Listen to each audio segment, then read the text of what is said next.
right, so this is Chapter 2, Part B on Psychological Research for Psych 101. All right, so what if you want to go beyond describing behavior to predicting behavior? Maybe you're curious what might happen based on a relationship that exists. For example, maybe you're curious if aggressive behavior is related to watching violent cartoons. If you have a child that watches a bunch of violent cartoons and a child that does not watch a lot of violent cartoons, would you see an increase, would you see more violent or aggressive behavior in the child that does watch a lot of violent cartoons? Can you predict that the child that watches more violent cartoons is more aggressive? If you're interested in that type of relationship, wanting to predict based on what one variable does, how it's related to another, you would do a correlational study. A correlational study, as soon as you hear the word correlation, you should think of relationship. How are two or more variables related? And to do a correlational study, what you go out and you collect data. Usually it's number data. So maybe you go out and you do a survey, or you look at records, or maybe you do a psychological test, or physiological test. So you get a whole bunch of data. You get a whole bunch of numbers of these two variables. So maybe how many hours per week does a child watch violent cartoons?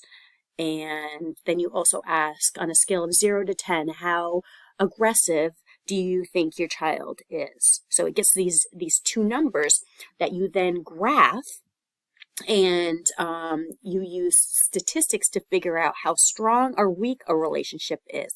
You get this number that's called a correlational coefficient, and we're going to talk more about that number in a minute. But if you find out that there's a strong relationship between these two variables, that means that if one thing happens, like if violent cartoon watching happens a lot, then more aggressive behavior is likely. So if you find a strong relationship, it means that if one thing happens, you can predict the likelihood of another thing happening based on this correlational coefficient, how strong the relationship is. So to find out a correlational coefficient, to find out the correlation, you can do a survey. A survey is, going out and asking a bunch of questions, asking people for self-reported data. A strength of a survey is that you can have a large sample. You can send out these questions to a lot of people, and they can answer these anonymously. So you can ask about sensitive topics. So if you have a large enough sample, if it's random enough and representative, if it looks like the larger population, then you can generalize the findings to the larger population. You can say, hey, the sample that I asked is pretty diverse. It looks like the bigger population. So we can assume that what's happening in this smaller group is happening in this bigger group. A weakness of a survey is you have to wonder if somebody's telling the truth. Often, if you're asking sensitive information, maybe how much alcohol do you drink, or how many sexual partners have you had, people might not tell the truth because they want to look better than what they are, even if it's anonymous. Our psyche wants to protect us from feeling like we're a bad person. So with the survey, you have to wonder about the truth. Another way to get correlational information, to get some number data to plot and find out the relationship, is to look at existing sources of information. Maybe looking at how many people did a Google search for becoming a Canadian citizen after Trump or Biden won presidency, so you can use existing information that's already out there, use it in a new way to come up with new conclusions. Maybe use school records to find out and graph maybe the age of students and their GPA. Maybe that can offer us some quality information about the relationship between age and how well they do in school. So a strength of using existing sources, data that's already out there, is that you can get information pretty quickly.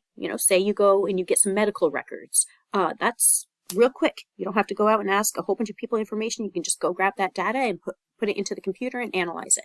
But you don't have control over the information. You can only get information that's already available.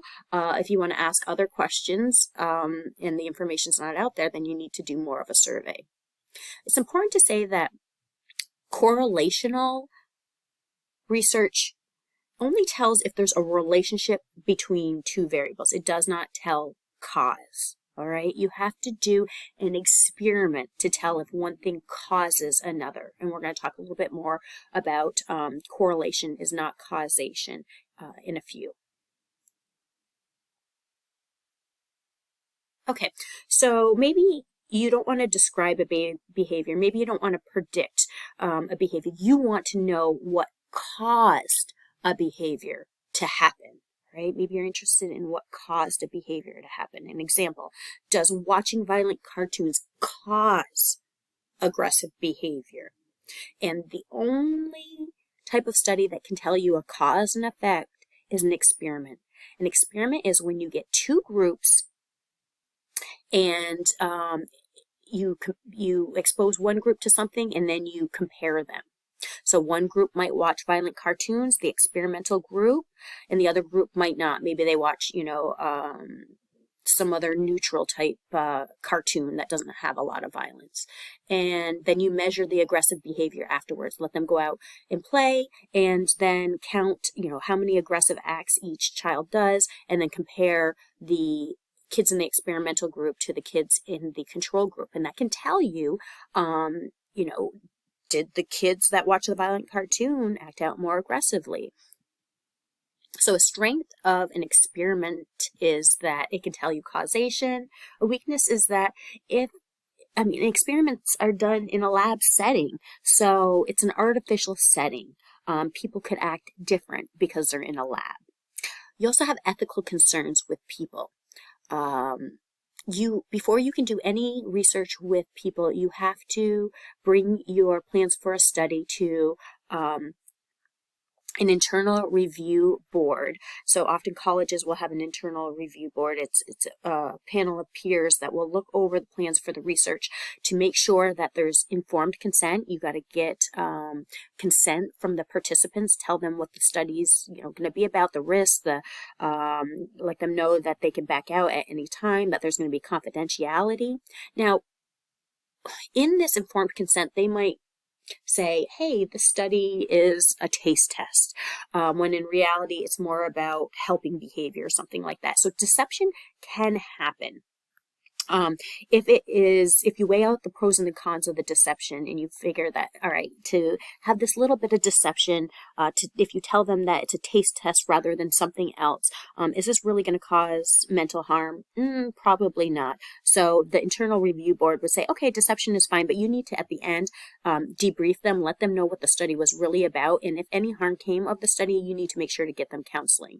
So deception might happen, say, maybe you're interested in helping behavior. You're curious how many people would help out somebody in need.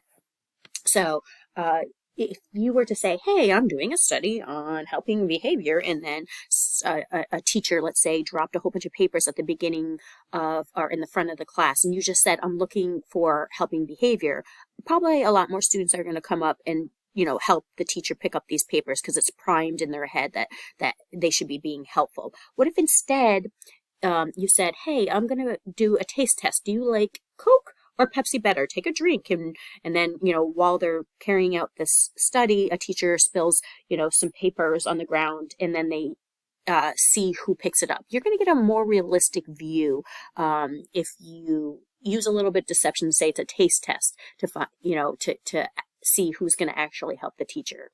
So deception can be used, but you need to debrief and it needs to be worth it, and the internal review board needs to okay it. So an experiment is when you have two groups and you expose one group to something and you look at the difference between the two groups. And that's the only type of study that can tell you cause.